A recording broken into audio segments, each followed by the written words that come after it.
We are officially just months away from the world's largest sporting event returning to North America for the first time in 32 years. And I could not be more excited about it. This is going to be the first time in my lifetime, because I was born shortly after the last one, that the FIFA World Cup is going to be hosted in North America, in the US, Mexico, and Canada simultaneously.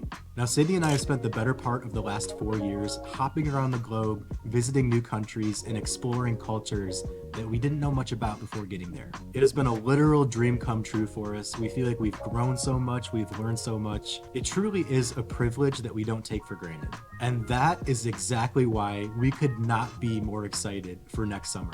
It's this incredible crossroads of all of our favorite things, all of our passions: travel, culture, and sports. We've had this incredible opportunity to be able to see the world, explore the world, but now the world is coming to us. And I just think that's so exciting. Sydney and I really want to cover this event and try our best to capture this moment, because there's so much about the World Cup, apart from it being here in the US, that I am just over the moon about. This is going to be one of the best World Cups in history, in my opinion. A couple reasons behind that. First of all, it's the expanded field this year. So this is going to be a lot more teams, a lot more countries participating. It used to be 32 teams, and that has been expanded to 48. So it's just exciting to have more countries involved, more people. This is truly a world event. It's the only sport that every single country in the world has a national team for, and I just think this is going to be so I'm getting ahead of myself a little bit, but this is just going to be so exciting and one of the coolest events I think in my lifetime. And yeah, it's been 32 years since the last one, so that stands to reason we might have to wait another 30 to 40 years for the next one after this.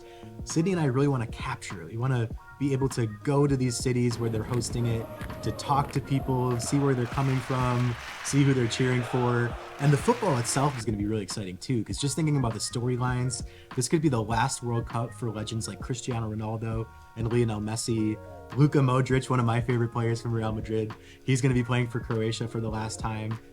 Legends of the game going out with a bang. And then you have these young stars coming up too. Lamine Yamal is looking like one of the best young players in the world.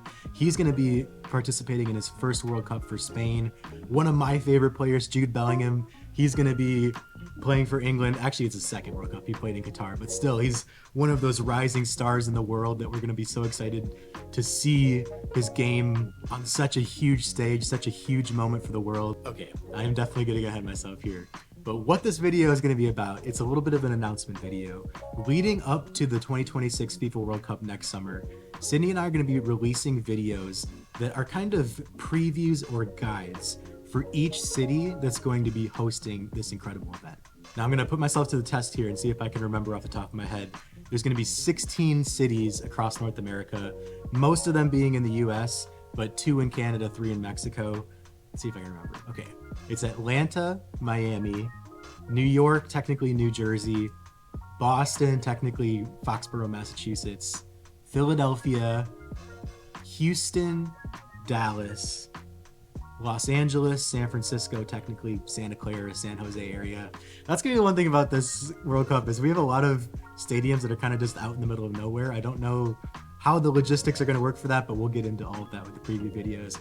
Okay, so I'm at 9, Seattle, Vancouver, Toronto, Mexico City, Guadalajara, and Monterey, and I'm missing one, aren't I? Oh, Kansas City. Kansas City, Missouri, which is going to be the closest one to where we are right now in Iowa. How awesome is this going to be? I mean, we have, the one thing I could say about North America is we have some pretty incredible facilities when it comes to sporting events.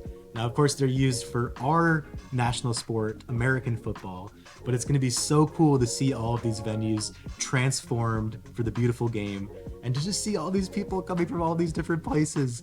I think that's another just incredible part about this. We have been to places like France, Morocco, Spain, Denmark might get in, might not get in, England, obviously, Scotland.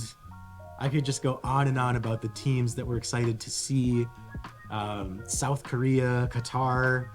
People from these countries are going to be coming here to the US. Hopefully we can have awesome moments, awesome conversations with people as they're mulling around the stadium, mulling around the cities, exploring the US maybe for the first time. Now, another really cool feature about this World Cup is that there are technically 3 host countries. Usually it's just one. So all 3 countries, US, Canada, and Mexico, they all qualify automatically for the World Cup because of the fact that they're hosting.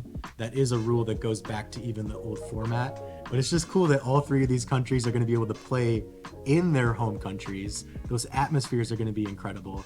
I have been a fan of US soccer for a very, very long time. It's kind of the thing that got me into the sport in the first place because I didn't really follow the Premier League and all the big European leagues that closely, but I loved US soccer. And I know probably a lot of people are thinking, wah, wah, wah, wah.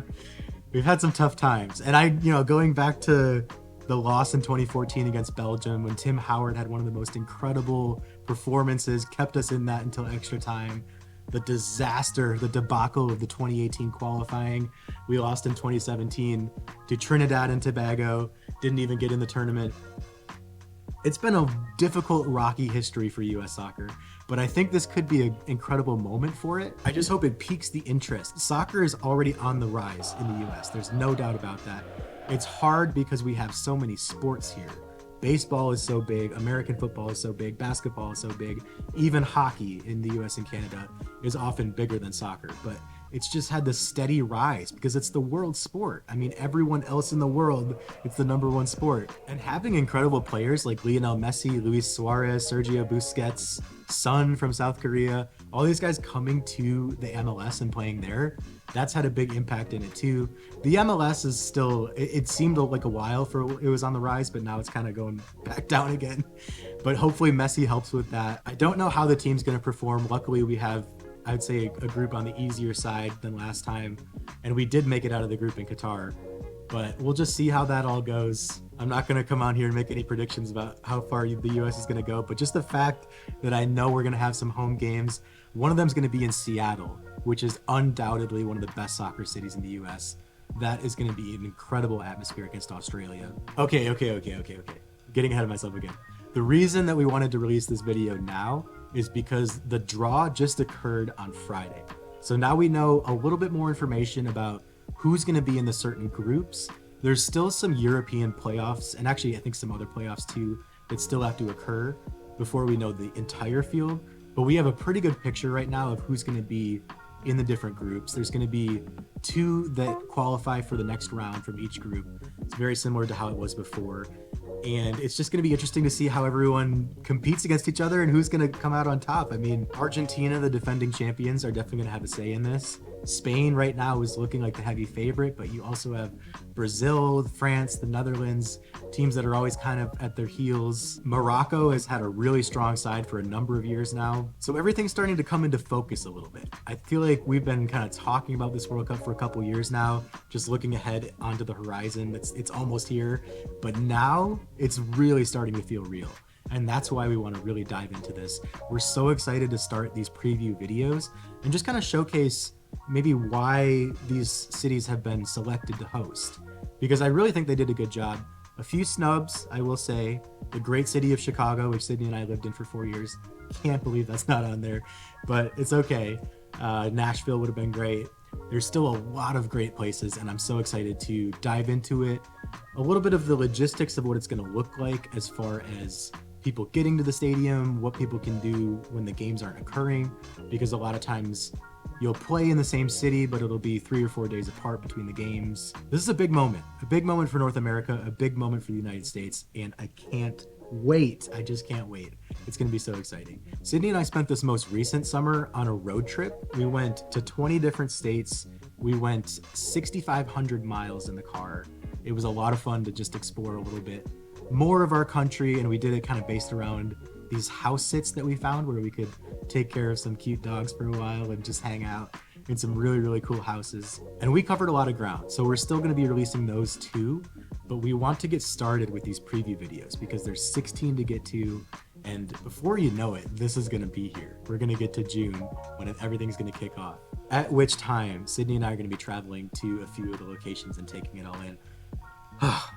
I think that's all I got for now, but please stay tuned for these preview videos, and then eventually the FIFA World Cup 2026 right here in North America.